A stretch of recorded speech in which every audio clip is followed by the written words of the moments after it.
Os ramos eram o segundo sacramental mais poderoso da igreja.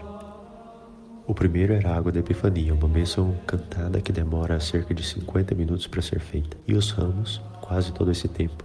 E havia uma cerimônia semelhante a uma missa inteira dedicada apenas à bênção dos ramos.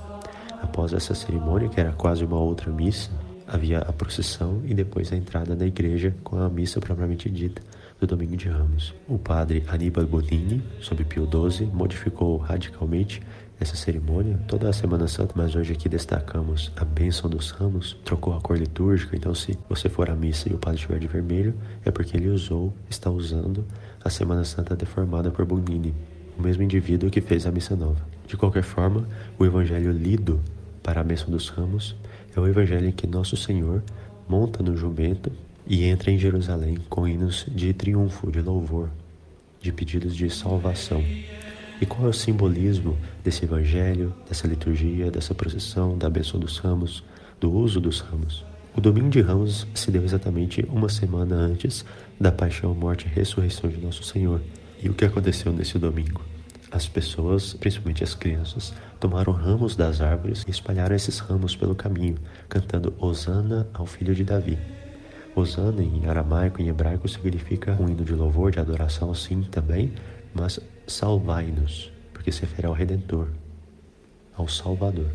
Então o que cantamos nessa procissão é salvai-nos, ó vós, filho de Davi. O evangelho de hoje mostra o cumprimento da profecia de Isaías, que diz: eis que o teu rei vem a ti, manso, montado no jumento e no jumentinho, filho de uma jumenta, sob o jugo. Esse evangelho é importantíssimo, porque no meio dos símbolos apresenta o mistério da eleição, mostrando o nosso lugar no plano da salvação de Deus. O jumento que está sob o jugo, preso, atado, é o povo judeu, atado sob o jugo da lei antiga. E o jumentinho representa os gentios, que somos nós, os goim, que não estivemos sob o jugo da lei, nem estamos agora sob o jugo da lei antiga.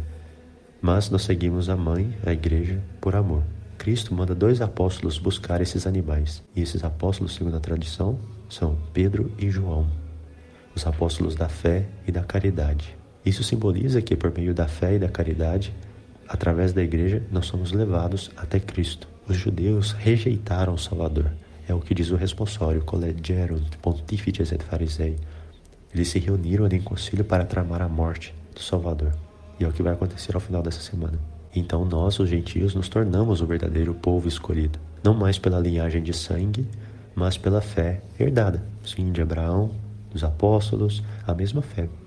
Os judeus hoje, eles rejeitam essa fé. Eles não têm a fé de Abraão.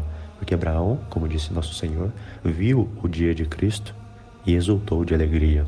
O jumentinho segue a mãe.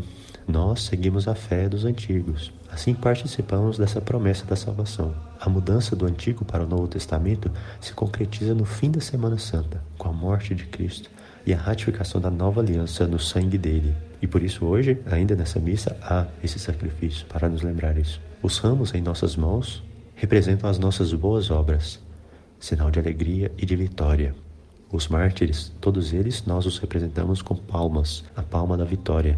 Os ramos também simbolizam a vitória especificamente na cruz, sem a qual nenhuma boa obra seria possível. Por isso nós colocamos os ramos no crucifixo em nossas casas, para nos lembrarmos que a vitória vem pela paixão. Ad lucem per crucem, a luz pela cruz.